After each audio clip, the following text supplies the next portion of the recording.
وعلیکم ورحمۃ اللہ وبرکاتہ۔ الحمد للہ الحنان المنان الذي خلق الانسان وعلمه البيان والصلاة والسلام على رسوله سيد الانس والجان وعلى آله واصحابه ذوي الخير والإحسان، اما بعد فاعوذ باللہ من الشیطان الرجیم، بسم اللہ الرحمن الرحیم۔ ان اولیاؤہ الا المتقون، صدق اللہ مولانا العظیم۔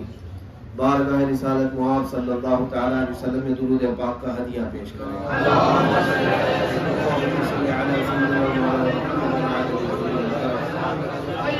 وآلہ واصحابہ الکرام وابنہ الکریم وبارک وسلم صلاۃ دائمۃ سرمدا ابدا۔ عزیزان گرامی وقار، آج کی ہماری محفل سلطان الہند، امام الہند، معین الہند، سرکار غریب نواز معین الدین حسن چشتی اجمیری رضی اللہ تعالیٰ عنہ کی بارگاہ میں خراج عقیدت پیش کرنے کی غرض سے ہے، اور ہندوستان کے ہر مسلمان پر یہ اس کا اخلاقی فریضہ ہے کہ وہ غریب نواز کے احسانات کو کبھی فراموش نہ کرے۔ سلطان الہند غریب نواز ہمارے لیے اللہ تعالیٰ کی وہ عظیم نعمت ہے کہ جن کی بدولت ہندوستان کے چپے چپے میں اسلام کی چمک اور رمک باقی ہے۔ آج سرکار غریب نواز کو وصال فرمائے 800 سال سے زیادہ کا عرصہ گزر گیا، لیکن ان کی محبت میں لوگوں کے اندر کوئی کمی نہیں آئی، بلکہ ہر زمانہ آتا ہے، ہر نئی نسل آتی ہے اور ان کی محبت کی فراوانی ویسی ہی نظر آتی ہے۔ اس لیے کہ اللہ تعالیٰ کے کچھ محبوب بندے وہ ہیں جن کو اللہ تعالیٰ کبھی ختم نہیں فرماتا، ان کے نام کو، ان کے نشان کو ہمیشہ برقرار رکھتا ہے۔ بہت ساری کرسیاں آئیں گئیں، کتنے حکومت کیے اور چلے گئے، کچھ تو بادشاہ آئے 40 سال 50 سال بھی حکومت کیے، لیکن اب ان کی تاریخ جاننے والے لوگ بھی کم رہ گئے۔ کسی حاشیے میں ان کا نام لکھا ہوگا، بلکہ دور کیوں جائے، فی الحال ہم زمانے کو دیکھتے ہیں، 5 سال حکومت کرنے والا اتنے نشے میں، غرور میں، نہ جانے کیا کیا اپنے دبدبے دکھاتا ہے، لیکن جب اس کی میعاد ختم ہو جائے اور عمر ڈھلنے کو آ جائے تو پھر کسی اخبار کی چھوٹی سی کٹنگ میں بھی نام نہیں آتا، کسی کچرے کے ڈبے میں چلا جاتا ہے۔ تو یہ وہ حکومتیں ہیں جو طاقت کے بل بوتے پر آئیں، یا پھر مال و دولت اور حرص و طمع کے بل بوتے پر آئیں، لیکن سرکار غریب نواز رضی اللہ تعالیٰ عنہ کی حکومت وہ ہے جو عشق رسول کے بل بوتے پر آئی، اللہ رب العزت کی ذات پر توکل کے بل بوتے پر آئی، جس کی وجہ سے آج تک سینوں پر ان کی حکومت طاری ہے، جاری ہے اور ساری رہے گی انشاءاللہ۔ میرے عزیزوں، میں آپ کو بتاؤں کہ آپ کی ولادت سے لے کر مختصر سی تاریخ میں آپ کو بتاؤں گا، اور اس کے بعد آج عرس غریب نواز کا ایک میسج آپ کے درمیان نشر کرنا چاہتا ہوں۔ سنجر کا وہ علاقہ جہاں آپ کی ولادت ہوئی، تو آپ کو سنجری بھی کہا جاتا ہے۔ سنجر وہ ایک محلے کا نام تھا، ایک چھوٹی سی بستی جہاں پر آباد تھی، لیکن آپ کو بتاؤں وہ علاقہ ایسا ہے، تاریخ میں لکھا گیا ہے، میں نے اور دوسرے علاقوں کے بارے میں تو نہیں پڑھا، لیکن سنجر کے بارے میں لکھا گیا ہے کہ پورے سنجر میں رہنے والا کوئی ایک شخص بھی ایسا نہیں تھا جس کی تہجد قضا ہوتی ہو۔ سنجر کا علاقہ ایسا تھا کہ ہر گھر کا ہر فرد تہجد کی نماز کا پابند تھا۔ جس محلے میں آپ کی ولادت ہوئی، ایک بار ایسا اتفاق ہوا، آپ کے والد حضرت غیاث الدین، نام سنا ہوگا، اتفاق ایسا ہوا کہ تہجد کو اٹھنے والے لوگ جو ہے وہ فجر سے پہلے اٹھتے اور اپنی تہجد کی نماز ادا کرتے، اس کے بعد تھوڑی تسبیح اور ذکر و اذکار کے بعد فجر کی اذان ہوتی، نماز پڑھتے، یہ وہاں کا معمول تھا۔ تو رات کو معمول کے مطابق جب سنجر کے لوگ تہجد کے لیے اٹھے تو زیادہ اجالا ہو چکا تھا، اجالا اتنا ہو چکا تھا کہ فجر محسوس ہونے لگ گئی۔ تو اسے بڑا افسوس ہوا اٹھنے والے کو کہ آج ہماری تہجد قضا ہو گئی، کہ غفلت ہو گئی۔ پھر اس نے ادھر ادھر نظر دوڑائی تو ہر کسی کو دیکھا، گھر سے کوئی نکل رہا ہے، کوئی ادھر سے نکل رہا ہے، جس سے بھی پوچھو تو پتا چل رہا ہے اس نے بھی تہجد نہیں پڑھی، اس نے بھی نہیں پڑھی، سب کی قضا ہے۔ اجالا اتنا ہو گیا، اتفاق سے سارے لوگوں کا یہ ہجوم جمع ہوتا ہوتا ایک گھر کی طرف آیا۔ ایک 95 سال کے بزرگ وہاں پر تھے، 95 ایئر، وہ تہجد کے لیے وہ اٹھے تو انہوں نے بھی اجالا دیکھا اور مجمع کو دیکھا کہ ہر کوئی پریشان ہے کہ آج ہماری سب کی تہجد کیسے چھوٹ سکتی ہے۔ تو اس بوڑھے بزرگ کے پاس لوگ آئے اور کہا کہ ایسا کیسے ہو گیا، آج سب کے ساتھ اتفاق؟ تو اس بزرگ نے کہا کہ میاں، کون کہتا ہے کہ تہجد چھوٹ گئی؟ تہجد کا وقت باقی ہے ابھی۔ یہ گھڑیوں کا زمانہ نہیں تھا کہ گھڑی دیکھ کر کے فوراً پہچان لیں کہ 3 بج رہے ہیں، 4 بج رہے ہیں۔ وہ تو آسمان کے اجالے کو دیکھ کر کے ہی وقت طے کرتے تھے۔ اس 95 سال کے بزرگ نے کہا، کون کہتا ہے تہجد چھوٹ گئی؟ کہا میاں دیکھتے نہیں اتنا اجالا ہو گیا۔ اس بزرگ نے کہا یہ اجالا فجر کا نہیں ہے، کوئی اور اجالا ہے، یہ فجر کا اجالا نہیں ہے جو فجر ہوتی ہے۔ تو کہا اور کون سا اجالا ہے؟ تو وہ کہنے لگے چلو میرے ساتھ۔ سارا مجمع ان کے پیچھے پیچھے چلنے لگا تو وہ ایک گھر سے اتنا اجالا آ رہا تھا، وہ حضرت غیاث الدین کا گھر تھا۔ رات کے وقت حضرت غیاث الدین، ان کے گھر سے، ان کی چھت سے اتنا اجالا آ رہا تھا کہ لگتا تھا کہ صبح ہو چکی اور اکثر کی تہجد قضا ہو گئی۔ تو سب لوگ جب وہاں پر جمع ہوئے اور دروازے کو دستک دیا، غیاث الدین باہر آؤ۔ جب وہ باہر آئے تو پوچھا کیا ہے تمہارے گھر میں؟ کہا آج بیٹے کی ولادت ہوئی، جس کا نام حسن رکھا گیا ہے، وہی غریب نواز کی ولادت تھی۔ جس گھڑی غریب نواز کی ولادت ہوئی، سنجر کا علاقہ جو رات کے وقت تھا وہ پورا روشن ہو چکا تھا۔ پھر مجھے بتاؤ میرے عزیزوں، غریب نواز جب ہند میں قدم رکھے تو پھر یہاں کفر و شرک کا اندھیرا کیسے رہ سکے؟ ظاہر سی بات ہے، انہوں نے جہاں قدم رکھا وہاں روشنی ہی روشنی آئی۔ اور 800 سال کے بعد آج ان کا ذکر جہاں کرتے ہیں وہاں بھی روشنی ہی روشنی، اجالا ہی اجالا ہے۔ تو یہ تو ولادت کا ان کا واقعہ تھا، جس شان سے مولا کریم نے ان کی ولادت عطا کی ہے۔ ان کے گھر میں ان کی ماں بھی پرہیزگار، ان کے والد بھی پرہیزگار، اور دونوں صحیح النسب سادات میں سے ہیں۔ حضرت غریب نواز حسینی سادات میں سے تھے۔ حضرت غریب نواز رضی اللہ تعالیٰ عنہ کی والدہ بھی اور والد بھی دونوں سادات میں سے تھے۔ لیکن آپ کی زندگی بہت تیزی سے جو بڑھتی گئی، آپ کی عمر 14 سال کی تھی جب ہی آپ کے والد گرامی کا انتقال ہو گیا، اور آپ کے کندھوں پر ایک بڑا بوجھ آیا کہ اپنے گھر کو دیکھنا ہے اور بھی دیگر ذمہ داریاں ہیں۔ تو والدہ نے ان کے شوہر کی طرف سے جو وراثت ملی تھی وہ جلد سے جلد اپنی اولاد میں تقسیم کر دیا۔ حضرت سرکار غریب نواز کے وراثت میں ایک باغیچہ آیا جو انگوروں کا باغیچہ تھا۔ تو اس باغیچے کی دیکھ بھال آپ نے اپنا مشغلہ بنا لیا کہ اب میں اسی باغیچے کو دیکھتا ہوں اور اسی میں میرا گزر بسر چلے گا، جبکہ آپ حافظ قرآن ہو چکے تھے 7 سال کی عمر میں۔ 14 سال کی عمر میں باغیچے کی دیکھ بھال کرتے تھے۔ ایک اور حیرت انگیز چیز میں آپ کو بتاؤں کہ حضرت سرکار غریب نواز رضی اللہ تعالیٰ عنہ کا معمول یہ تھا کہ باغیچے میں جاتے تو کرتے کیا تھے؟ باغیچے میں جا کر بیٹھتے اور قرآن پاک کھولتے اور تلاوت اتنے اچھے انداز میں کہ سارے لوگ جھوم جائیں، قرآن پاک بھرپور تلاوت کر کے بند کرتے، شام ہو جاتی۔ اتفاق ایسا کہ غریب نواز رضی اللہ تعالیٰ عنہ نے چند دنوں کے بعد دیکھا کہ ان کے باغیچے میں جو پتے گرتے ہیں، کچرا گرتا ہے، جھاڑنا تو پڑتا ہے۔ تو آپ جب صبح آتے تھے تو سب کا سب جھاڑا ہوا ہوتا تھا، سب جگہ ایک جگہ جمع کیا ہوتا، درختوں کو پانی دیا گیا ہے اور سب کچھ باغیچہ صاف ستھرا ہے۔ آپ نے دیکھا کہ کون خادم مل گیا نیا، میں تو اکیلا باغیچے کی رکھوالی کرتا تھا۔ دوسرے دن آئے، دوسرے دن بھی پتے سب صاف ہیں، درختوں کو پانی دیا گیا ہے۔ 3 دن تک آپ نے دیکھا، اس کے بعد آپ نے سوچا کہ کوئی میرے باغیچے میں داخل ہو رہا ہے، اور کون ہے جو میرے باغیچے میں یہ پتے سب کچرا اٹھاتا اور پانی بھی دے کر جاتا ہے۔ تو آپ نے ایک دن اچانک رات کے وقت باغیچے میں آنے کا ارادہ فرمایا۔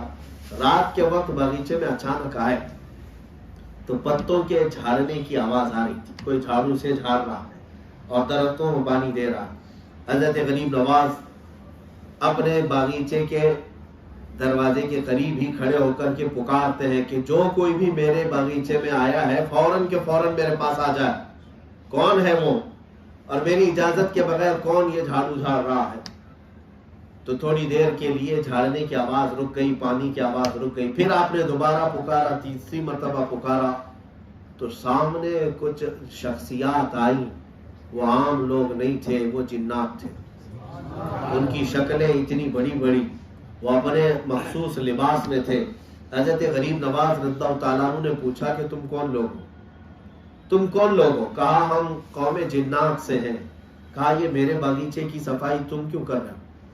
تم کیوں کر رہے ہو؟ وہ جنات کہتے ہیں اس لیے کہ ہم نے پڑھا ہے ہر شاگرد اپنے استاد کی کوئی خدمت ضرور کر سکتا ہے. کہا یہ کون سی نسبت ہے؟ کہا ہم برسوں سے قرآن پاک کی تلاوت کرتے ہیں، برسوں سے قرآن پاک. مومن بھی ہوتے ہیں جنات میں، کافر بھی ہوتے ہیں جنات میں. تو مومن جنات کی بات چل رہی ہے. ہم برسوں سے قرآن کی تلاوت کرتے ہیں لیکن ہمیں تجوید کا علم نہیں تھا. صبح سے شام تک جو آپ باغیچے میں بیٹھ کر قرآن کی تلاوت کرتے ہیں، ہم بغور اس تلاوت کو سن کر اپنی تجوید درست کرتے ہیں. ہمارے مخارج، ہماری تجوید درست ہوتی ہے. اس اعتبار سے آپ ہمارے استاد ہیں اور استاد کے باغیچے کی صفائی کرنا کون سی بری بات ہے؟ میرے عزیزو، یہاں تو بابا لوگ بیٹھے ہوں گے 40 دن کا عمل کر کے جن کو قبضے میں کر لیں. موکل آ جائے، چراغ رگڑے تو آ جائے. کائے کے لیے میاں؟ ارے نہیں، کچھ کام کروائیں گے لوگوں کو. یہ بیوقوف بنانے کے کتنے بزنس چلتے رہتے ہیں. وہ تو سرکار غریب نواز قرآن کی تلاوت کریں تو جنات خدمت کے لیے حاضر ہو جائے. میرے عزیزو، یہ بات بعید نہیں ہے کہ اللہ تبارک و تعالیٰ نے تمہیں اشرف المخلوقات بنایا، جنات سے کئی زیادہ پاور تمہیں عطا فرمایا. لیکن جو لوگ اپنی طاقت اور اپنی حیثیت کو سمجھے بغیر موکل اور جنات کو قبضے میں کرنے کے لیے پتہ نہیں کیا کیا عملیات کر کے خود کو تباہ کرتے ہیں، یہ خام خیالی ہے. ضرورت نہیں. تم اپنے پاور، اپنی طاقت کو بڑھاؤ. ذکر الہی سے تمہاری روح اتنی پاورفل ہو سکتی ہے کہ ہزاروں جنات تمہاری شاگردی پر فخر کریں گے. ہاں، تمہاری غلامی اور تمہاری خدمت میں فخر کریں گے. یہ ضرورت نہیں. اور سرکار غریب نواز رضی اللہ تعالیٰ عنہ کے ان واقعات میں بہت ساری چیزیں ہیں. آپ نے اپنی زندگی میں سفر زیادہ کیے. سفر یہ پکنک والا سفر نہیں ہے کہ ایسی کہیں جا کر کے گھوم پھر کر کے آئے. ان کا سفر دینی سفر ہوتا. جس جگہ سے گزرتے وہاں لوگوں کو دائرہ اسلام میں داخل کرتے، سب کو دامن اسلام سے وابستہ کروا کے جاتے. آپ نے اپنی زندگی پاک میں جو سفر کی وہ بغداد کا، نیشاپور کا، سمرقند، بخارا اور مصر، اس کے بعد مکہ مکرمہ، مدینہ طیبہ. پیدل سفر کرتے تھے، پیدل سفر. آپ کے سفر کی جو مقدار ہے وہ 17 سال لگتی ہے. 17 سال. اور اس 17 سال میں ایسا نہیں کہ کنٹینیو سفر کرتے چلے جائیں. بیچ بیچ میں جن بڑے اولیاء کرام کی خانقاہیں آتی وہاں بیٹھتے، مجاہدے کرتے. کئی جگہ آپ کے چلے ہیں، مجاہدے عبادات کرتے ہوئے وہ اپنا سفر جاری رکھتے تھے. بغداد کا سفر کیا، نیشاپور کا سفر کیا، پھر ہارون ایک جگہ ہے وہاں پہنچے تو اپنے پیر و مرشد کو پایا، حضرت خواجہ عثمان ہارونی رضی اللہ تعالیٰ. اور ان کی صحبت میں خود مکہ اور مدینے کا سفر بھی کیا. پھر ایک وقت وہ آیا جب آپ اپنے وطن لوٹے کئی سال کے بعد. بے قراری بہت زیادہ ہو گئی، آپ کو بے قراری، بے چینی ہونے لگی تو آپ پھر مدینے کے سفر پر چل پڑے. جب آپ مدینہ طیبہ کے سفر پر گئے تو بارگاہ مصطفیٰ صلی اللہ تعالیٰ علیہ وسلم نے حاضری دی اور رات کو سو رہے تھے. خواب میں میرے آقا صلی اللہ علیہ وسلم تشریف لائے اور فرمایا کہ حسن معین الدین تم یہاں کیا کر رہے ہو؟ میں نے تجھے ہند کی ولایت عطا کی. ہندوستان وہ کبھی آئے نہیں تھے، ہندوستان آئے نہیں تھے. سرکار غریب نواز کو میرے آقا صلی اللہ علیہ وسلم نے اجمیر کا نام بھی بتایا کہ یہ تمہارا مسکن ہوگا، یہ تمہارا ماما ہوگا، یہاں پر تم رہو گے. دوسرے دن حضرت غریب نواز فرماتے ہیں مجھے یہ وسوسہ تھا کہ یہ سفر کیسا ہوگا، راستہ کیسا ہوگا، یہ اجمیر ہے کون سی جگہ، کون سا علاقہ ہوگا. حضور کی بارگاہ میں حاضری دے کر اپنے قیامگاہ پر آئے، سوئے. نبی پاک صلی اللہ تعالی علیہ وسلم نے ہر راستے کا نقشہ ان کے سامنے رکھا، کون سے راستے سے وہ گزریں گے، کہاں کہاں سے جائیں گے۔ میرے عزیزوں، اتنی بات ہے کہ میرے آقا جب کسی کو نوازتے ہیں تو ساری سہولیات کے ساتھ نوازتے ہیں۔ اسی وجہ سے غریب نواز کا ایک لقب ہے عطائے رسول، سنا ہوگا نا آپ نے، عطائے رسول۔ کیوں؟ اس لیے کہ ہمارے آقا نے انہیں یہاں بھیجا ہے۔ اگر رسول پاک کی سب سے بڑی عطا ہندوستان والوں کے لیے کوئی ہے تو وہ غریب نواز کی شکل ہے۔ میرے آقا نے انہیں بھیجا، ورنہ تو وہ ہمیشہ مدینے میں رہ جاتے، حضور کی بارگاہ میں وہیں پر رہ جاتے، وہ رہنے کے لیے گئے تھے۔ رسول کریم صلی اللہ تعالیٰ علیہ وسلم نے انہیں بشارت فرما کر یہاں بھیجا، اور جب یہاں آئے میرے عزیزوں، اب یہاں زندگی کے اصل چیلنج شروع ہوتے ہیں۔ اس جگہ میرے آقا نے انہیں اتارا جہاں لوگ اجنبی تھے، ناآشنا تھے۔ ہمیں پتا ہے کہ آج ہمیں لوگ بلاتے ہیں تو پہلے سے ہمارے جانکار لوگ بلاتے ہیں، ہم اجنبیوں کے بیچ کہاں جاتے ہیں؟ ہمارے چاہنے والوں کے درمیان جاتے ہیں، ہم سے محبت کرنے والوں کے بیچ جاتے ہیں، اور پھر وہ شاندار استقبال کرتے ہیں۔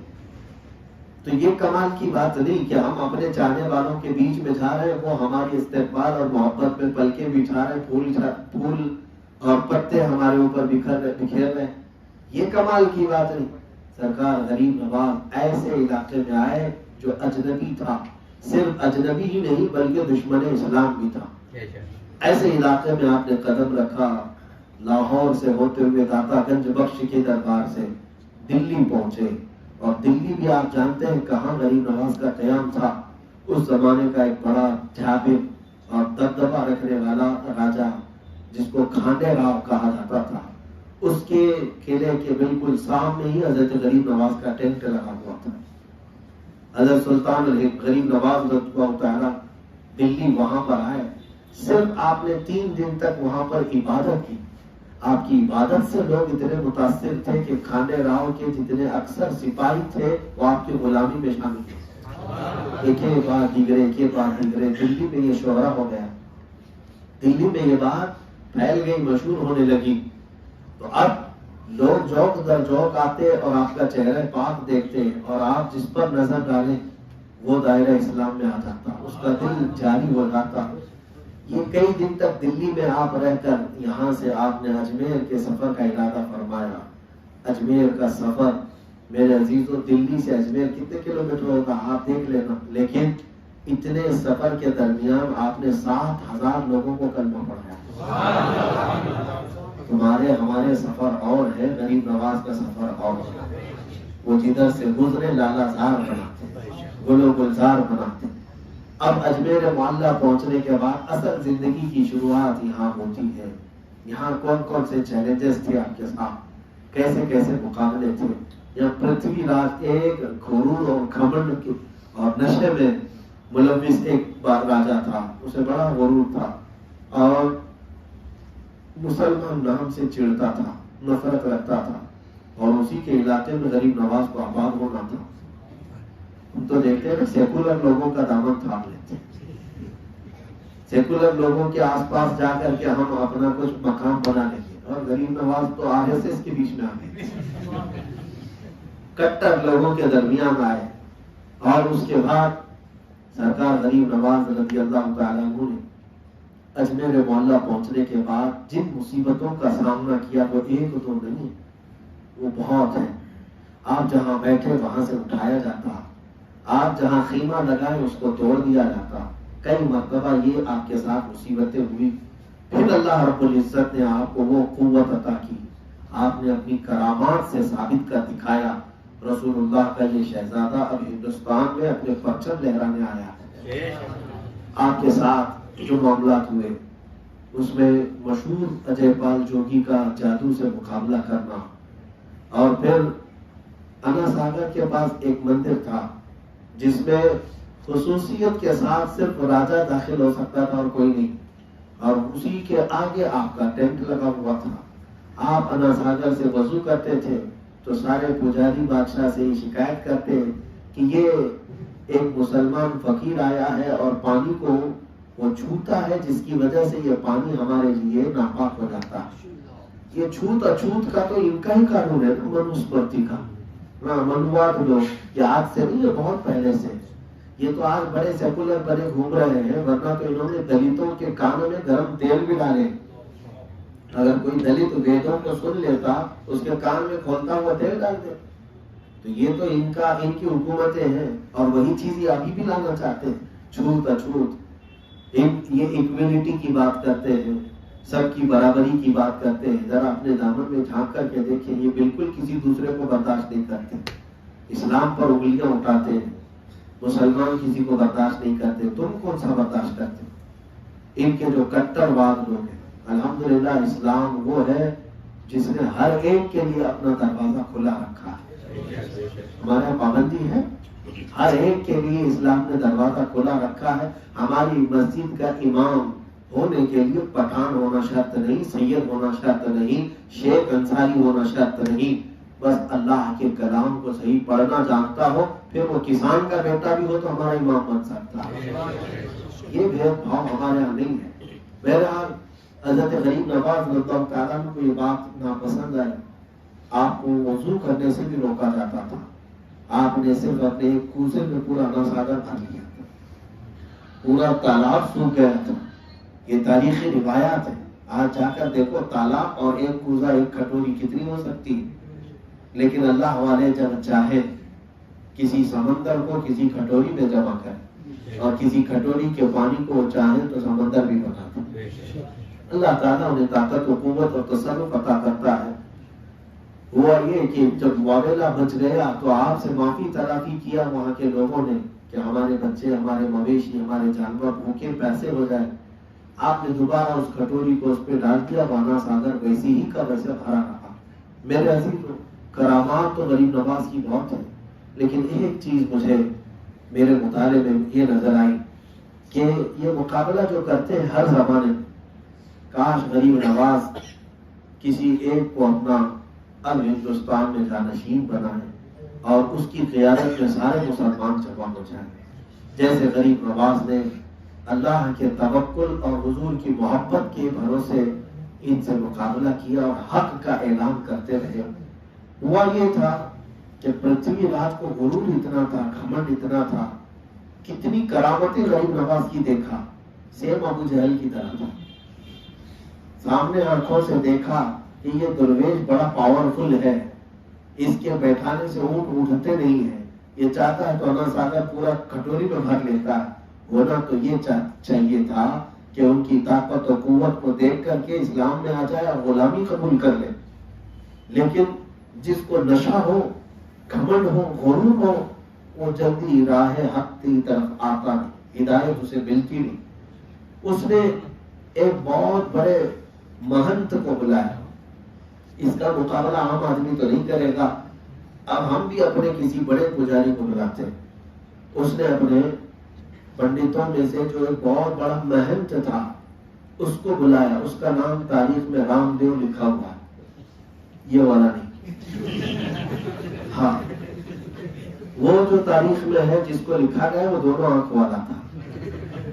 تو پرتھوی راج نے اس کو بلایا اور کہا کہ بابا جی ایک فقیر آیا ہوا ہے، اس کا مقابلہ آپ کو کرنا ہے شاستروں سے، ویدوں سے، کتابوں سے.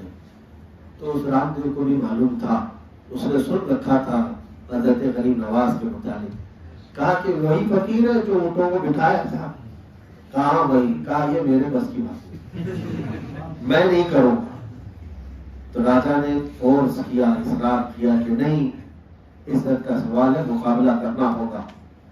تو اس نے کہا کہ ٹھیک ہے، میرے ساتھ 250-300 پنڈت اور بھی بھیجو اور میں جو ہے جادو سے مقابلہ کروں گا، منتر پڑھوں گا اور اس فقیر کا کوئی بھی کام میرے اوپر یا ہمارے پنڈتوں پر اثر نہیں کرے گا.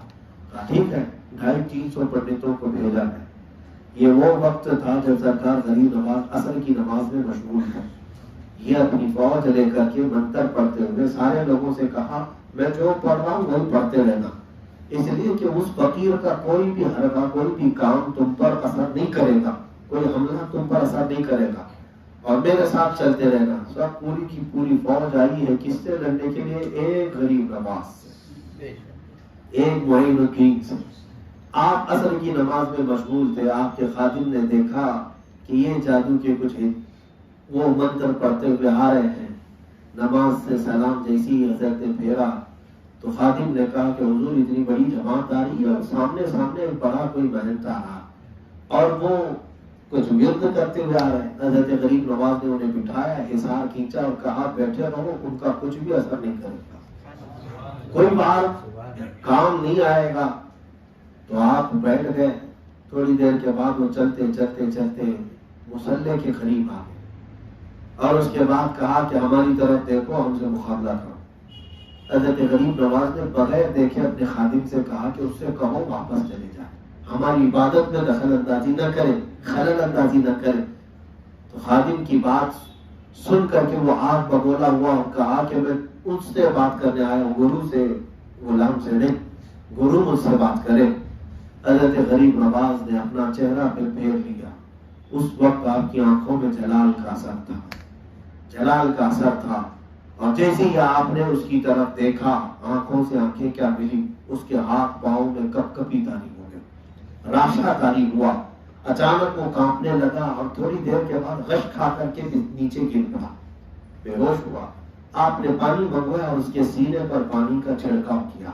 تھوڑی دیر کے بعد ہوش میں تو آیا، لیکن جو پتھر ہاتھ میں آتے تھے پنڈتوں کو مارتا تھا، پجاریوں کو مارتا تھا، اتنا مارا کہ کسی کی ناک پھٹی، کسی کی پیشانی پھٹی اور کسی کے دانت ٹوٹ رہے۔ جو 250 کی فوج آئی تو یہ سرکش گھوڑا ہر ایک کو مارے جا رہا ہے، تو سارے لوگ پریشان ہو کر راہ فرار اختیار کی اور راجا کے پاس پہنچے اور کہا جس کو آپ نے گرو بنا کر بھیجا تھا وہی ہماری کٹائی کر رہا ہے، دھلائی کر رہا ہے، اور پتہ نہیں اس کو کیا ہو گیا ہے، سرکش ہو گیا ہے۔ حضرت غریب نواز نے دیکھا کہ یہ تنہا بے قابو گھوڑے کی طرف بھدک رہا تھا۔ اپنے خادم سے کہا کہ اس کو میرے قریب لا۔ اس کو خادم نے پکڑ کر قریب لایا۔ حضرت غریب نواز نے اس کے دونوں ہاتھ پکڑے، اتنا ہاتھ پکڑنا تھا کہ اس کی آنکھوں سے آنسو جاری ہو گئے اور وہ حضرت غریب نواز کے قدموں میں گر گیا اور کہا مجھے غلامی میں قبول کرو۔ جس کا دل بدلنا ہو یہ اللہ تعالیٰ، ذالک فضل اللہ یؤتیہ من یشاء، وہ اللہ کا فضل ہے جسے چاہے عطا کرے۔ آپ نے اٹھایا اور سینے سے سینہ لگایا، اللہ سینہ لگنا تھا کہ اس کی دنیا بدل گئی، دنیا بدل گئی۔ معرفت اور پتہ نہیں کتنی منزلیں غریب نواز نے صرف سینہ لگا کر کے طے کرا دیا، اور اس کے بعد آپ نے شادی دیو اس کو کہنا شروع کیا۔ آج بھی تاریخ میں لکھا ہوا شادی دیو کے نام سے، شادی دیو۔ حضور غریب نواز کی غلامی میں رہے زندگی بھر۔ عزیزان گرامی اوقات، یہ بات میں نے اس لیے بھی عرض کی، قوت اسلام کو ختم کرنے کے لیے بڑی بڑی طاقتیں آئی، لیکن رب تبارک و تعالیٰ کو جو منظور ہوتا ہے تو جو مقابلے کے لیے آتا ہے اسی کو اپنے حرم کی پاسبانی کے لیے بھی چن لیتا ہے۔ اسی لیے اقبال نے کہا تھا حرم کو پل گئے پاسبان صنم خانے سے، یہ کوئی بات بعید نہیں ہے۔ لہذا یہ سلطان الہند غریب نواز رضی اللہ تعالیٰ عنہ کی سیرت طیبہ کی وہ چند جھلکیاں ہیں۔ آپ نے اپنی زندگی پاک میں عدل و انصاف کو ہمیشہ قائم رکھا، اور ہمیشہ جس بات کا اعلان کرتے تھے وہ یہی کہ لوگوں انصاف کرو، لوگوں انصاف کرو۔ کس چیز سے؟ اپنی ذات کے ساتھ، اپنے پڑوس کے ساتھ، اپنی اولاد کے ساتھ، اپنے گھر والوں کے ساتھ، اپنے معاشرے کے ساتھ۔ ایک لفظ انصاف ایسا ہے جو پوری کائنات میں پھیلایا جا سکتا ہے۔ آپ اپنے بغل والے کے ساتھ انصاف کرو، کوئی تیسرے کے ساتھ انصاف کرے۔ انصاف کا مطلب یہی ہے جو چیز اپنے لیے پسند کرے وہی اپنے بھائی کے لیے بھی پسند کرے۔ حضرت غریب نواز رضی اللہ تعالیٰ عنہ کا یہی مشن تھا کہ ہر کوئی انصاف قائم رکھے، اور جو ظلم کرے گا اس کے ساتھ پھر ان کا مقابلہ بھی تھا، ان کا سامنا بھی تھا۔ میرے عزیزوں، پرتھوی راج کے ساتھ آپ نے کئی مرتبہ کوششیں کی اور کہا کہ تو اپنی یہ حرکتیں چھوڑ دے۔ اب دیکھ اجمیر آدھے سے زیادہ ایمان لا چکا ہے، غریب نواز کی غلامی میں آ چکا ہے۔ اپنی ایک حویلی پر وہ چڑھ کر روزانہ حضرت غریب نواز پر حملے کرنے کے روزانہ پلاننگ بناتا تھا، ایک تو نہیں روز پلاننگ، اور جتنی پلاننگ بناتا تھا اتنا غریب نواز کی غلامی میں لوگ زیادہ سے زیادہ داخل ہوتے تھے۔ جب جب وہ نئی پلاننگ کرتا آپ کی شہرت میں اور اضافہ ہوتا تھا۔ اللہ تبارک و تعالیٰ کا یہ فضل ہے، اس ظالم نے کئی پلان کی، پتہ نہیں کس کو پکڑ کر کے لاتا تھا، پیسے دے کر کے آدھے پیسے اس کے ویسے ہی ختم ہو گئے غریب نواز کے خلاف کام کرنے پر۔ لیکن میرے عزیزوں، ایک وقت ایسا بھی آیا کہ آپ نے سرکار غریب نواز رضی اللہ تعالیٰ عنہ نے اس کو چٹھی لکھ کر بھیجا کہ آپ سدھر جا، وقت زیادہ ہو چکا ہے۔ یہاں تک کہ اس کی ماں تھی، ماں نے بھی سمجھایا کہ بیٹا اس درویش سے، اس فقیر سے لڑنا تیرے بس کا کام نہیں۔ اس نے اپنی ماں کو بھی ٹھکرایا اور اسے مار کر ایک جگہ خاموش بٹھایا۔ میرے عزیزوں، ایک دن ایسا آیا کہ حضرت غریب نواز کے پاس اس نے پولیس بھیجی، اس زمانے کی پولیس میں تو بھیجا، آپ جب عبادت کر رہے تھے اور وہ سارے کے سارے آ کر کے کیا کہتے ہیں کہ ایک دن کا ٹائم ہے تمہارے پاس، یہ علاقہ خالی کر دو، یہ پورا کا پورا علاقہ خالی کر کے چلے جاؤ۔ سرکار غریب نواز کو ایک پیغام لے کر کے جس کی پرتھوی راج کی پولیس آئی، حضرت غریب نواز نے ان کی طرف نظر بھی نہیں پڑا، التفات نہیں کیا۔ پھر انہوں نے زور آوازوں سے پکارنا شروع کیا تو خدام جو تھے انہوں نے کہا کہ حضور یہ زیادہ ہی بول رہے ہیں اور ہمیں اجمیر خالی کرنے کا آرڈر آیا، کیا کیا جائے؟ آپ نے آنکھ بند کیا اور کہا میں نے اس کو گرفتار کیا ہے اور شہاب الدین غوری کے ہاتھ میں دے دیا ہے۔ فارسی کا آپ نے لفظ استعمال کیا تھا کہ میں نے اس کو زندہ گرفتار کیا ہے اور دے دیا ہے، یہ آپ کی زبان سے نکلا تھا، حالات اچانک بدل گئے۔ دوسرا دن تھا، شہاب الدین غوری بادشاہ اسلام، یہ شکست کھا کر جا چکے تھے اس سے قبل ہندوستان سے کئی راجوں سے۔ اچانک شہاب الدین غوری ایک وقت اپنے محل میں اپنے حرم میں آرام کر رہا ہے اور اس نے خواب میں دیکھا کہ ایک بزرگ آئے اور اس بزرگ نے کہا کہ شہاب الدین اٹھ، اللہ نے فتح اسلام تیرے ہاتھ میں رکھی ہے، ہند کی طرف چل۔ تو اس نے خواب دیکھا اور بزرگ کی یہ بشارت سنی اور اپنے لوگوں میں مشورہ کیا اور سبوں نے اتفاق کیا کہ چلتے ہیں اور نکل پڑے۔ اور جیسے ہی شہاب الدین غوری کی فوج نکلی، پرتھوی راج کو خبر ہو گئی، اس نے غریب نواز کا پیچھا چھوڑا اور اپنی فوج جمع کرنا شروع کیا، جتنے چھوٹے موٹے راجے تھے سب کو جمع کر لیا۔ 3 لاکھ کی فوج جمع ہوئی، ندی کے کنارے جمع ہو گئے اور شہاب الدین غوری جب پہنچے تو دونوں کا مقابلہ ہونا تھا اور اس وقت اعلان یہ ہو رہا تھا پرتھوی راج کی طرف سے کہ صبح سے دوپہر تک ان کا سب کا صفایا ہو جائے گا اور رات کو ہم جشن منائیں گے، اعلان ہو رہا تھا۔ لیکن جب لڑائی شروع ہوئی تو اتنی گھمسان کی تھی کہ اس کی فوج بھاگنے پر مجبور ہو گئی، آدھی ادھر آدھی ادھر، اور کتنے تو ختم ہونے لگ گئے۔ اب اسے لگا کہ یہ لڑائی آسان نہیں ہے۔ شہاب الدین غوری 1,30,000 کی فوج لے کر آیا اور 3 لاکھ کی فوج سے لڑ رہا، لیکن اس کے باوجود بھی وہ جمے نہیں رہ سکے۔ پھر اس جنگ کا حال ایسا ہوا کہ بڑے بڑے راجے مہاراجے گرفتار ہوتے گئے۔ شام سے پہلے اسی گھمنڈ اور غرور میں نشے میں چور بادشاہ پرتھوی کو سپاہیوں نے گرفتار کیا اور زندہ پکڑ کر شہاب الدین غوری کے حوالے کیا۔ اور وہاں پر جب گرفتار کر کے دے رہے تھے تو ایک بزرگ وہاں پر سامنے کھڑے تھے اور کہا کہ شہاب الدین یہ میں نے تجھے گرفتار کر کے دیا ہے، اس کو قرار واقعی سزا دے دے، اس لیے کہ اس کا غرور نہیں کم ہوتا ہے۔ کچھ لوگ چپل والے لوگ ہوتے ہیں تو جب تک وہ کھاتے نہیں ہیں سدھرتے نہیں۔ کچھ لوگوں کو گندی بدبو کی اس کا شوق ہوتا ہے، جب تک وہ نہ سنگھاؤ تو بیماری صحیح نہیں ہوتی۔ تو غرور و تکبر والوں کے لیے سزا ہونا ضروری ہوتا ہے، اس کے بغیر وہ درست نہیں ہوتے۔ تو آپ شہاب الدین غوری کے ہاتھ میں گرفتار کر کے دے دیا۔ ایک بزرگ کھڑے تھے، ان کو دیکھا اس نے اور پھر فوج میں سے وہ بزرگ تھے، فتح ہوئی اور یہ پہلی فتح تھی شہاب الدین غوری کی ہند میں، اور یہاں سے سلطنت اسلامیہ کی ابتدا ہوئی۔ فتح کرنے کے بعد شہاب الدین غوری سیدھے واپس دلی کی طرف پلٹ رہا تھا تو اجمیر مقدس پہنچا، جمعہ کا وقت تھا، ایک مسجد میں لوگ نماز کے لیے بھرپور جمع تھے، تو شہاب الدین اسی مسجد میں حاضر ہوا۔ نماز کے لیے ایک بزرگ آئے، نماز پڑھنے کے بعد جب انہوں نے چہرہ پھیرا تو دیکھا یہی وہ بزرگ جو خواب میں بھی آئے تھے، یہی وہ بزرگ ہے جو میدان میں بھی آئے تھے۔ کھڑا ہوا اور لوگوں سے پوچھا یہ کون ہے؟ لوگوں نے کہا یہ معین الدین حسن چشتی ہے۔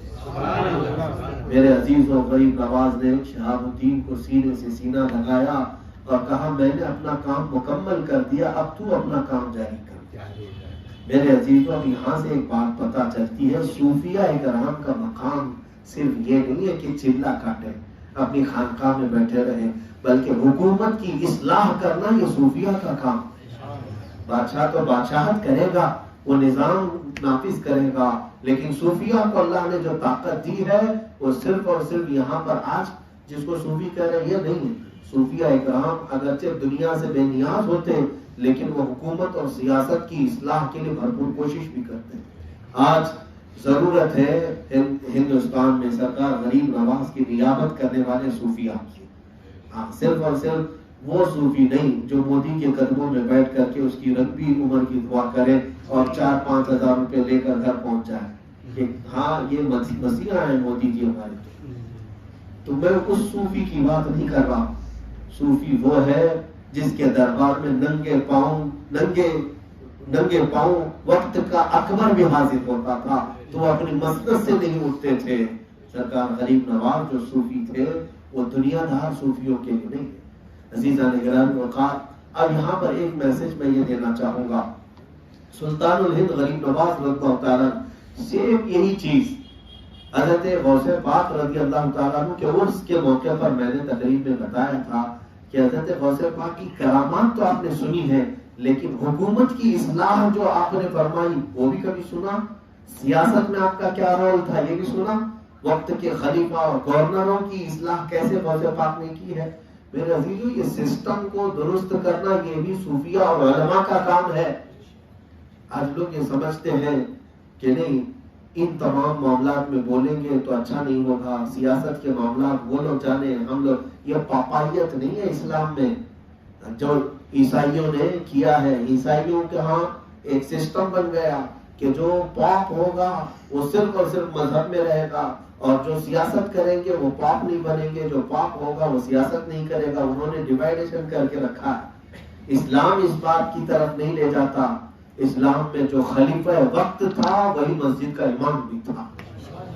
حضرت ابوبکر صدیق رضی اللہ تعالیٰ عنہ کیا ہے؟ مسجد نبوی شریف کے امام بھی ہے، ہزاروں کے پیر بھی ہے، وہی رسول اللہ کے جانشین بھی ہے، اور پھر پوری امت کے باغ ڈور سنبھالنے والے سلطان بھی ہیں۔ تو یہاں پر ہمارے یہاں ان تمام چیزوں کو الگ نہیں کیا گیا۔ یہ تو اب وقت کے حالات ایسے ہیں کہ علماء نے اور مشائخ نے اور صوفیہ نے اس سے کنارہ کشی کر لی۔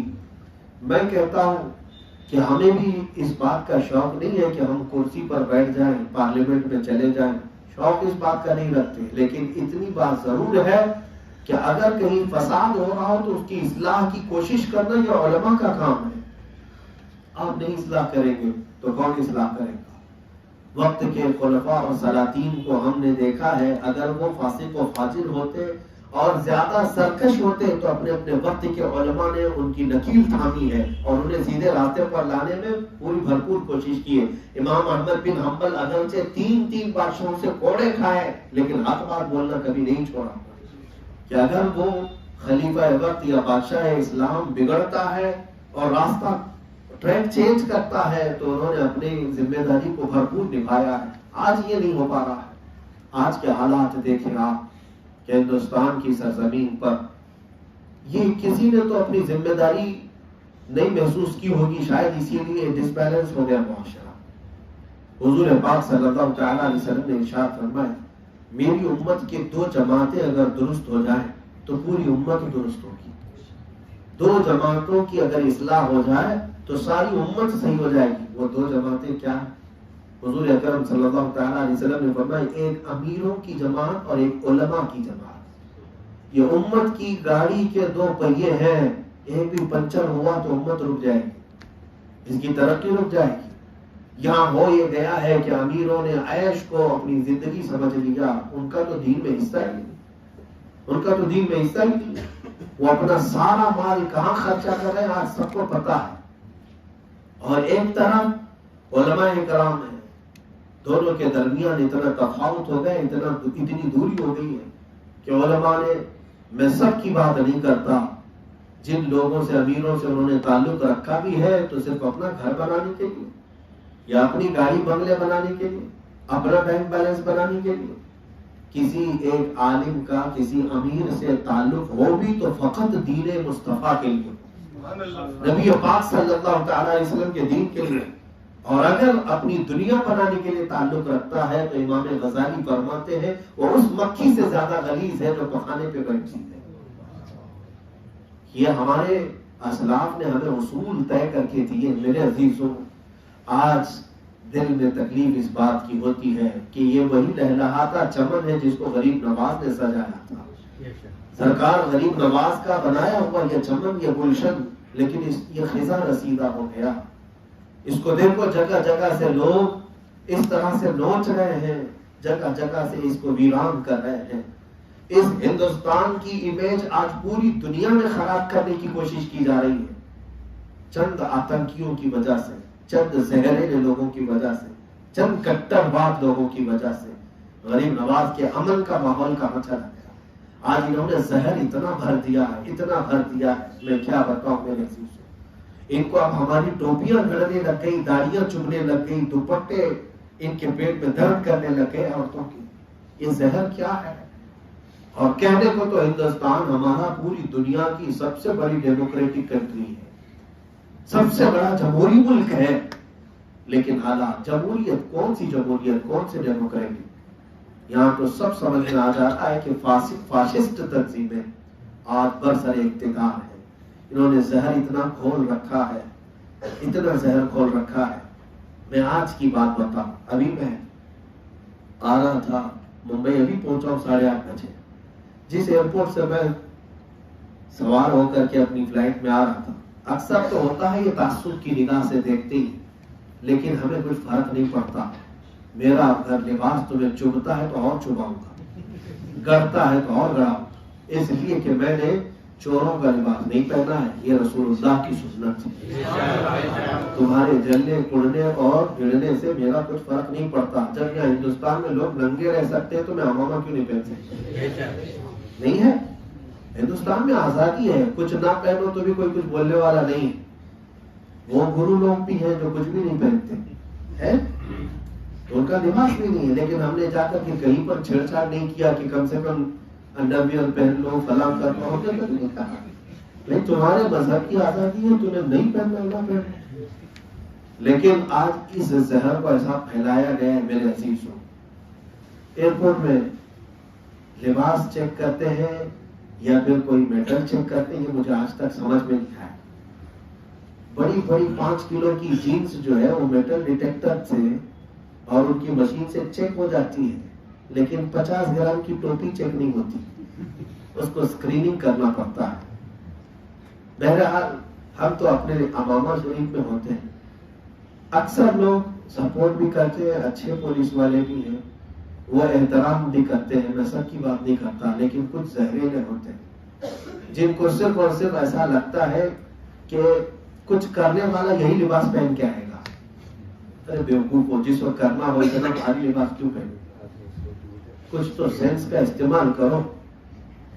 اور ان جاہلوں کو کھڑا کیا گیا ہے، اب ان کو چیک کرنا ہے، میرا امامہ اتروانا ہے، پگڑی اتروانا ہے، یہ چپکی ہوئی ہے، بندھی ہوئی ہے۔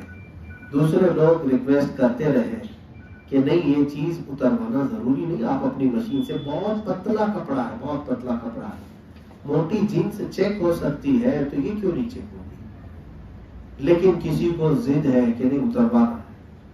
ہم نے یہی پوچھا کیا کسی پنجابی سردار کی بھی اترواتے ہو؟ نہیں اترواتے، اس لیے کہ چھوٹا چھوڑا ان کے ساتھ رہتا ہے، نہیں اترواتے۔ بہرحال میرے عزیزوں، تعصب کی عینت اتارنے کی ضرورت ہے، لیکن انہوں نے ماحول اتنا خراب کیا۔ کیوں ہمارا لباس تمہارے لیے گڑنے لگ گیا، چبھنے لگ گیا؟ یہ سب جو حالات ہیں، ابھی جو برقعے کو لے کر پورا جو فساد برپا ہے، مجھے آج تک سمجھ میں نہیں آتا۔ میں تو ان لڑکیوں کو داد دیتا ہوں جو نقاب پہن کر کے اپنی فائٹ خود کرتی رہی۔ الحمدللہ آج ہمیں فخر ہے اس بات پر کہ اللہ تعالیٰ نے ہمارے گھروں میں وہ بچیاں بھی عطا فرمائی ہیں، سلام ہے۔ لیکن میں تو یہ کہتا ہوں کہ اگر تمہیں برقع پہننے سے منع کرتے تو ان کا کورونا والا جو کٹ ہے وہ پہن کے چلے جاتے، وہ پہن کے جاتے، کیونکہ ظاہر سی بات ہے اس میں اور بھی بڑا نقاب ہے۔ کیا یہ اس چیز کو اتروائیں گے؟ کتنی بڑی یہ ہیپوکریسی ہے، یہ منافقت ہے کہ تم ایک جگہ کورونا سے بچنے کے لیے فائن لگاتے ہو چھوٹے سے ماسک پر، اور ان بچیوں سے حجاب اتروانے پر تم گیٹ بھی بند کرواتے ہو۔ یہ کیا ہے؟ یہ ڈیموکریسی ہے یا ہیپوکریسی؟ یہ منافقت ہے۔ ان کو اگر کوئی چیز چڑھ رہی ہے تو وہی وہ نقاب جو اسلامی شان کو ظاہر کرتا ہے، اسلامی شان۔ ارے ماسک پہن کے بیٹھ سکتا ہے لیکن حجاب پہن کے کورونا کی پوری وہ کٹ پہن کر کے آ سکتے ہیں جس کو دیکھ کر کے لوگ ڈرتے ہیں کہ موت کا فرشتہ نہ آ جائے۔ ہاں یہ اکثر حالات ہے، اس کے لیے تو کوئی نہیں۔ ارے تم پورے جا کر کے دیکھو کتنے ہاسپٹلوں میں بیچارے ڈاکٹر پورے برقعے میں گھوم رہے ہیں، وہ کٹ پہن کر کے گھوم رہے ہیں، ان کو کسی نے اتروایا؟ سب کو پتا ہے۔ تم خود اپنی حفاظت کے لیے جب یہ کٹ پہن سکتے ہو تو ہم اپنی ایک اسلامی بہن کو یہ پہناتے اسی لیے ہیں کہ وہ ہر طرح کی بلاؤں سے محفوظ رہے، ہر طرح کی بلاؤں سے محفوظ رہے، کورونا سے بھی اور ہر طرح کے شر و فساد سے بھی۔ لیکن یہ جو زہر پھیلا ہوا ہے یہ صرف اور صرف انہی لوگوں کی طرف سے، آتنکیوں کی طرف سے، یہ دہشت گردوں کی طرف سے پھیلا ہے۔ من جملہ بات یہ ہے میرے عزیز، کرنا کیا چاہیے، کرنا کیا چاہیے تھا؟ علماء کرام، مشائخ اپنی ان ذمہ داریوں کو نبھائیں جو ان کے کندھوں پر دی گئی ہے، نیابت مصطفیٰ کی، نیابت انبیاء کی جو ذمہ داری دی گئی ہے وہ باہر نکل کر خانقاہوں سے اب رسم شبیری ادا کرو۔ ظاہر سی بات ہے بہت سارے لوگوں کو یہ بات لگتی ہے کہ خانقاہ سے نکلنے کے بعد تکلیفیں تو آئیں گی، مصیبتیں تو آئیں گی، لیکن میرے عزیزوں پھر وہ صوفی کس کام کا جو صرف اور صرف اپنے مریدین کے جمگھٹے میں رہا اور امت کے مسائل کو حل نہیں کر سکا، امت کے مسائل کو نہیں دیکھ سکا۔ آج امت کس قسم پرسی کے عالم میں گزر رہی ہے اندازہ بھی ہے آپ۔ آج اس بات کی ضرورت ہماری قیادت نہیں، اور یہاں تو حال یہ ہے قیادت کے نام پر تو ہزار ٹکڑیاں ہیں۔ اگر میں کچھ بولوں تو پھر ظاہر سی بات ہے لوگ مجھے پولیٹیشین کہہ دیں گے۔ ابھی کل سے میرے نام کے ساتھ وہ لاحقے لگا دے گی یوٹیوب پر کہ فلاں پالیٹکس پارٹی کے لیے انہوں نے حمایت کر دی، فلاں کی مخالفت کر دی۔ میں اتنی بات کہوں گا، اے مسلمانوں، آپ سب کے لیے اب وقت آ چکا جو اقبال 100 سال پہلے کہتا تھا، نہ سمجھو گے تو مٹ جاؤ گے اے ہندی مسلمانوں، تمہاری داستان تک نہ رہے گی داستانوں میں، نہیں تیرا نشیمن قصر سلطانی کے گنبد پر، تو شاہین ہے بسیرا کر پہاڑوں کی چٹانوں میں۔ کہاں کے شاہین ہیں؟ کون ہیں؟ سب چھوٹے چھوٹے لالی پاپ پہ قربان ہونے والے لوگ کون سے شاہین ہو سکتے؟ تمہارے مطالبے نہیں ہیں بڑے، تمہارے دعوے بڑے نہیں ہیں، تم چھوٹی چھوٹی سی باتوں پر راضی ہو کر کے جے جے پورے دن بھر گھومتے ہو۔ اب تو ماحول گرم کیا جاتا ہے، الیکشن کے وقت تو دیکھنے کا حال ہوتا ہے، بی جے پی میں بھی مسلمان، کانگریس میں بھی مسلمان، سماجوادی میں بھی مسلمان، سارے جھنڈے تمہیں کو پکڑائے گئے ہیں، سارے دوپٹے گلے میں تمہیں کو پہنائے گئے ہیں، اور حال تو یہ ہے صبح سے شام دوپہر تک ایک پارٹی میں، دوپہر سے شام تک دوسری میں، شام کے بعد تیسری میں، ہر ایک سے 500 مل جائے۔ نعوذ باللہ من ذالک، معاذ اللہ رب العالمین۔ یہ طوائف کا کام ہوتا ہے جو اپنے آپ کو بیچتی ہو ہر ایک الگ الگ آدمی کے پاس۔ میرے عزیزوں، اپنی حیثیت کو پہچانو، تم غلام مصطفیٰ ہو، تمہاری عزت، تمہارا وقار ہو، نبی پاک صلی اللہ تعالی علیہ وسلم کی عزت تو اور آج خطرے میں ہے، اور تم آج بکنے پر تیار ہو ادھر ادھر کی غلامی میں۔ اور حیرت کی بات ہے کہ 70 سال سے ان مسلمانوں کے ذہن پر ایسی غلامی ڈالی گئی ہے کہ یہ دوسرا کچھ سوچنے پر بھی تیار نہیں۔ کچھ بولا جائے تو انہیں ایسا لگتا ہے یہ فلاں کا ایجنٹ ہے، فلاں کا ایجنٹ ہے۔ آج حالات ایسی ہیں، مسلمانوں کو اپنے اتحاد کی ضرورت ہے میرے عزیز۔ تم اپنی آج قیادت کو نہیں سمجھو گے تو پھر آنے والا وقت بہت سخت ہو جائے گا۔ اس لیے کہ ہم دیکھ رہے ہیں کتے اب اپنے پٹوں سے آزاد گھوم رہے ہیں، اور ظاہر سی بات ہے جب آوارہ کتے زیادہ ہو جائیں تو انسان کو سنبھل کر کے چلنا چاہیے، ورنہ یہ حملہ آور کتے کہیں سے بھی کاٹتے ہیں۔ اس بات کو محسوس کرو۔ ہم کسی کو کہیں، آج تو حالات یہ کوئی کسی بات پر یقین کرنے کو بھی تو تیار نہیں ہے۔ مسلمانوں کو اگر کوئی بات سمجھا دی جائے تو وہ یقین کرنے کو بھی تیار نہیں ہے۔ اگر کوئی تمہارے درمیان قیادت کو لے آنا بھی چاہے، عوام تو عوام ہے۔ علماء کا حال میں نے دیکھا، ابھی بہار کے دورے سے آیا، بنگال اور آسام بھی دیکھا، یو پی بھی دیکھا، علماء کے بھی ذہن و دماغ میں ایسی باتیں ڈالی گئی ہیں کہ نہیں، مسلمانوں کے مسیحا تو یہ سیکولر جماعتیں ہیں، یہ سیکولر پارٹیاں جو ہیں یہی مسیحا ہیں، یہی ہمدرد ہیں، یہی نجات دے سکتی ہیں، باقی کوئی نہیں۔ تمہاری غلامی، ذہنی غلامی اس قدر بہت سطحیت پر آ چکی ہے کہ تمہیں اس بات پر ذرا افسوس بھی نہیں ہوتا کہ اگر کوئی ایک مسلم قائد تمہارے سامنے آ کر کھڑا ہو جائے تو تم تو بغیر کسی ثبوت و آدھار کے اس کو تو بی جے پی کا B2 بھی کہنے کو تیار ہو، اس کو پارٹ 2 بھی کہہ دو، پارٹ A بھی بنا دو، لیکن ثبوت اور تمہارے پاس کچھ بھی نہیں ہے۔ یہ بھی باتیں تمہارے ذہن و دماغ میں کس نے ڈالی؟ انہی سیکولر لوگوں نے، انہی شیطانوں نے ڈال رکھا ہے۔ حیرت کی بات ہے، آج میں اگر کھل کر کے بولوں تو پھر ظاہر سی بات ہے آچار سنہتا بھی، کیا کہتے ہیں اس کو، کوڈ آف کنڈکٹ۔ لیکن بہرحال میں امت کو یہ پیغام ضرور دینا چاہتا، آج یا کل تمہیں یہ بات سمجھ میں آئے گی، تمہاری حفاظت تمہاری ہی چھت کے نیچے ہو سکتی ہے، تمہاری حفاظت تمہاری ہی چھت کے نیچے ہو سکتی ہے۔ جب تک تم اس بات کو محسوس نہیں کرو گے، دوسرے لوگ جو عبرت کا نشان بنے ہیں کم سے کم انہیں دیکھ کر کے تو سدھر جاؤ۔ آج جن مسلمان لیڈروں نے اپنی 25 سال 40 سال زندگی کسی پارٹی کو دان کر دیا، لیکن بعد میں پتا چلا کہ جیل میں سڑ رہا ہے، بعد میں پتا چلا کہ اس کا انکاؤنٹر ہو گیا ہے، مار دیا گیا ہے، اور پھر کوئی دیکھنے کو تک تیار نہیں، تمہیں ٹیشو پیپر کے طور پر استعمال کیا جاتا ہے اور تم سمجھ بھی نہیں پا رہے۔ آج یہاں پر یہ جو باتیں میں کہہ رہا ہوں، مجھے سب اچھی طرح خبر ہے کہ میری باتیں نشر کی جائیں گی، لیکن علماء اور مشائخ کو میں کہتا ہوں سر جوڑ کر کے ایک بار سوچ کر کے تو دیکھو، اگر کوئی بی جے پی کا B2 ہے تو آپ کیا ہیں؟ آپ اتر جائیں، امت کی رہنمائی کریں، امت کی قیادت کریں۔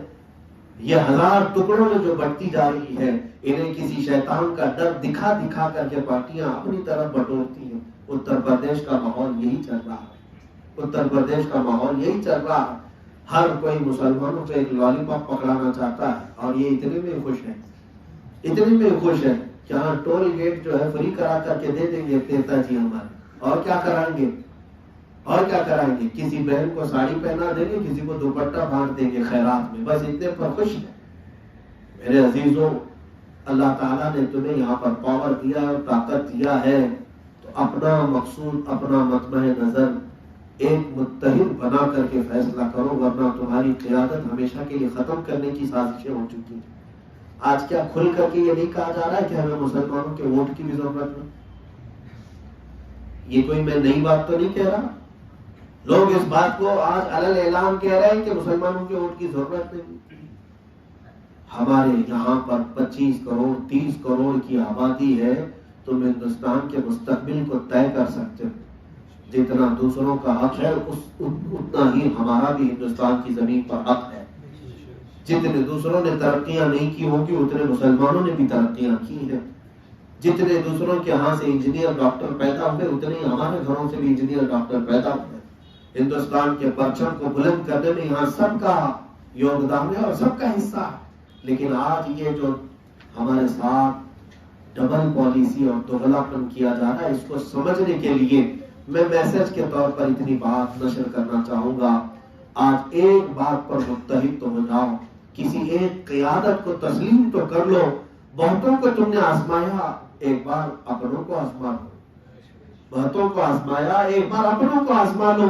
کیا فرق پڑتا ہے اگر اپنا کوئی تمہاری مدد کے لیے نکل کر کے آتا ہے تو اللہ اس کے رسول کو گواہ بنا کر کے ایک بار مان لو۔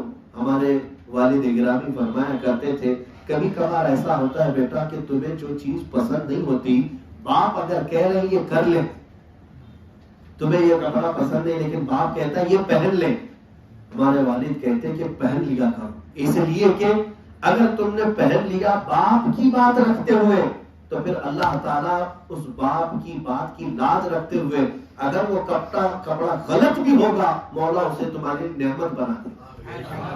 کیوں؟ اس لیے کہ تم نے فرما برداری کی ہے.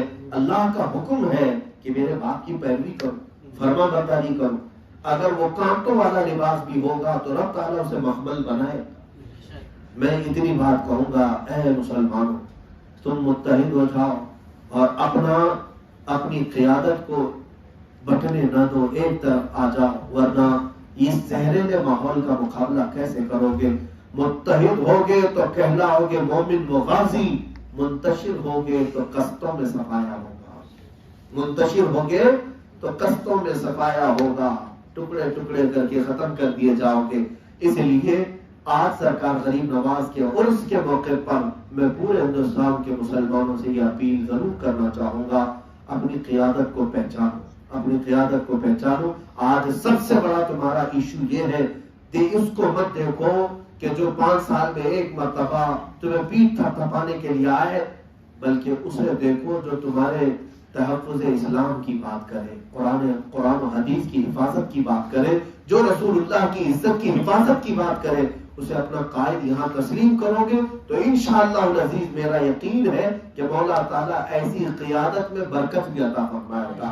اور یہ تمام جو ناسور پھیلے ہوئے ہیں ان کینسر کے پھوڑوں کو مولا بہت جلدی ہلاک بھی فرمائے گا انشاءاللہ العزیز. میں امید کرتا ہوں کہ اس مسئلے کو پھر دوبارہ میں آپ کے سامنے ڈسکس کروں گا اور اچھے انداز سے. اللہ تعالیٰ کہنے سننے سے زیادہ عمل کی توفیق عطا فرمائے.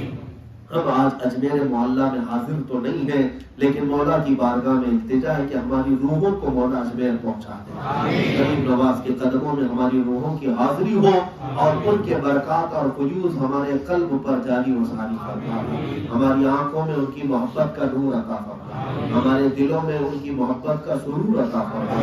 مولا غریب نواز کے پرچم کو جس طرح سے بلند تو نے فرمایا سدا قیامت تک بلند و بالا رکھا. اور ہم مسلمانوں نے ہند کو مولا عزت و عالم عطا فرما. ظالموں کے چنگل سے اور بری نظر سے ہندوستان کی حفاظت فرما. اس ملک عزیز کو جو فسادی اور جو آتنکی بد نظر رکھتے ہیں مولا ان تمام کو کیفر کردار تک پہنچا.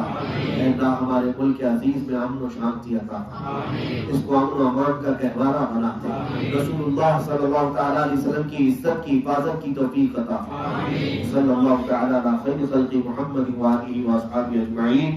وآخر دعوانا الحمد للہ رب العالمین. سلام و سلام.